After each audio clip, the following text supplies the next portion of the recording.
Today we are going to talk about people who are born with Taurus Ascendant, that is the Taurus Rising. And when we say Taurus Rising, it simply means at the time of your birth, on the eastern horizon of the earth from your place of birth. So when you were born at suppose anywhere in on this earth, then this is the northern horizon, and from that just have a 90-degree perpendicular on the eastern horizon. So this particular eastern horizon is known as the ascendant.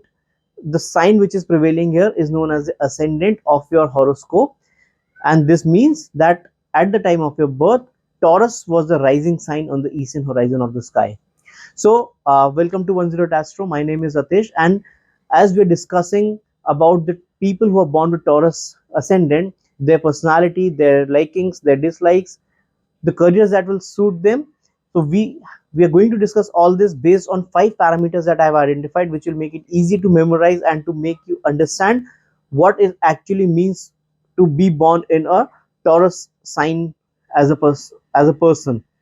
So the first parameter that we will discuss is a symbol. Now, symbol of any zodiac sign or any sign which is there is very important. It has a very deep connection to your own self, to your own personality. So may it be your moon sign or your sun sign or your ascendant sign, these the symbol will signify, will tell you great depth of detail about your personality and your life. The symbol for Taurus is a bull or an ox, which means you have a lot of energy within you. You have a lot of potential to do things with all the vigor and energy. But the only drawback with such people is that they don't utilize their energy till they find a goal of their life. So for these people to succeed in life, it is very important to identify the exact goal, and then they work towards that goal seamlessly, and they make all the efforts. They will not leave any stone unturned to achieve that goal in life. It is very similar to an ox which can plow a whole field on its own. That is similar analogy for these people. They can do the same, but if they don't know which field they need to plow, where to work hard, then they will be standing at one place like a bull stands without any goal in life. That is something which the symbol gives. Also, if you just try to poke a bull, then that bull will teach you a lesson of your life. Then it can run after you with great energy that you will never do that again. Similar is the case with such people. They once they're not they're not doing any arguments, or they're not indulging in any kind of fight with you. So far it is good, but if you try to poke them, these people will take their revenge to the nth level, that you will repent that why you have poked such people. So it is important to be aware of such people, and don't mess up with these people unnecessarily. That is what the symbol suggests for the Taurus people. The next parameter is the sign, the category or the element of the sign. Any sign is divided into 4 categories in terms of the elemental value: fire, earth, air, and water. So sign number 1, that is Aries, is fiery element. The sign number 2, Taurus, is an earthy element. This means that you are very much attached to your homeland. You don't want to leave your homeland unnecessarily. You're highly attached to it. You feel that comfort in your homeland, and you try to stabilize your life. You don't want to hover around many things, do this, do that. One day you are doing something, the other day you are trying to do something else. uh, Hopping from one job to other job, to one profession to other profession. Even in your relationships, you would not like to hop from one relationship to another.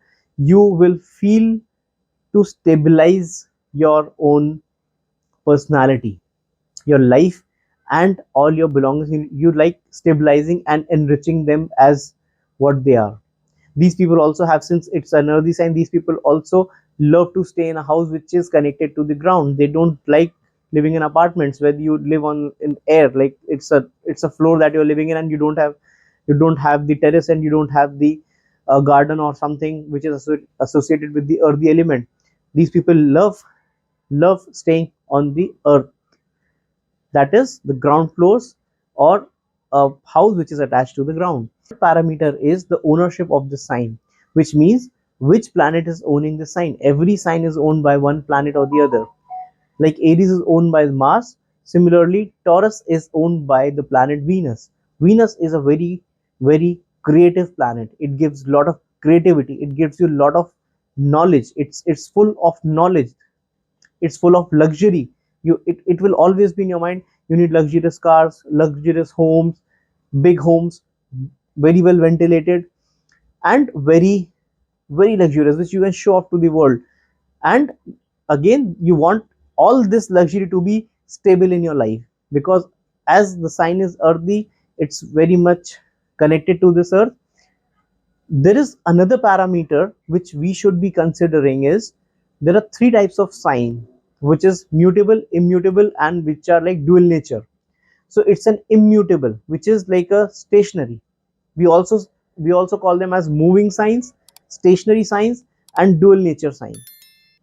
So this is a stationary sign. Again, you try to stabilize your life based on this parameter as well. So that these things are really important for you. If somebody is asking you, okay, do you want a touring job, you will say, no, I don't want a touring job. I need a job where I can stick. I can go 9 to 5. It should be a well set routine. These people like to work in a routine. It's a separate matter if you are able to do that or not, but you will try to an extent that you are disciplined and you stick to one particular thing, and you're not going to leave that thing easily as part of your schedule, as part of your possessions, your assets, your properties, your prosperity. You don't want to leave all that. So stability is very important for these people. The last parameter is the most important parameter, the ownership of various planets in this particular sign. Since this ascendant is ruled by Venus, if we start counting, the second house is number 3, which is Gemini. The third house is sign number 4, which is Cancer. Fourth house is sign number 5, which is Leo. Fifth house is Virgo. Sixth house is Libra. Seventh house is Scorpio. Eighth house is Sagittarius. Ninth house is the house of Saturn, which is Capricorn. And 10th house is house of Saturn again, which is Aquarius. And 11th house is sign of Jupiter, which is Pisces. And 12th house is sign of Mars, which is Aries. Now, if you see, Venus and Saturn are friendly planets, and this is also signified for people who are born with ascendant Taurus. In Taurus ascendant, the ninth house and the 10th house is governed by Saturn. Now, Saturn becomes a very key planet for these people. It's known as a Yog Karak, and any planet which is owning a Kendra, the center, which is 1, 4, 7, or 10th house, and a Trikona together becomes a Yog Karak planet for your horoscope. So Saturn is a Yog Karak, and that's where you see Venus and Saturn are friendly planets, and this friendship also prevails into the ascendants.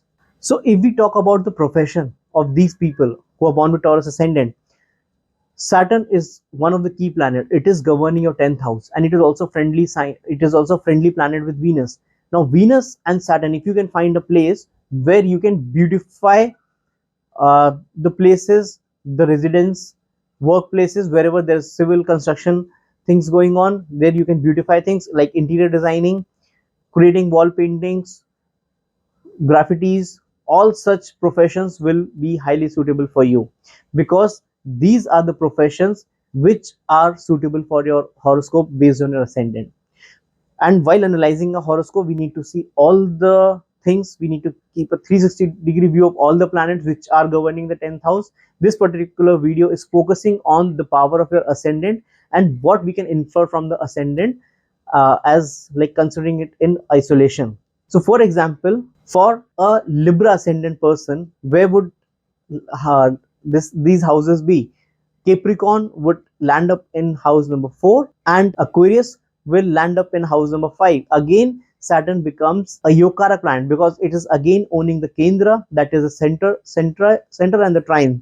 So that is the power of these planets which work together in its ecosystem, and that is where these ascendants become all the more important. So I hope you have liked this analysis. If you have liked this analysis, just press the like button. It gives me all the energy to create such more videos. Subscribe if you have not yet subscribed to this channel, and share these videos to people who want to learn astrology and want to know it into the depth. We'll be back with a new video soon on astrology. Till then, goodbye.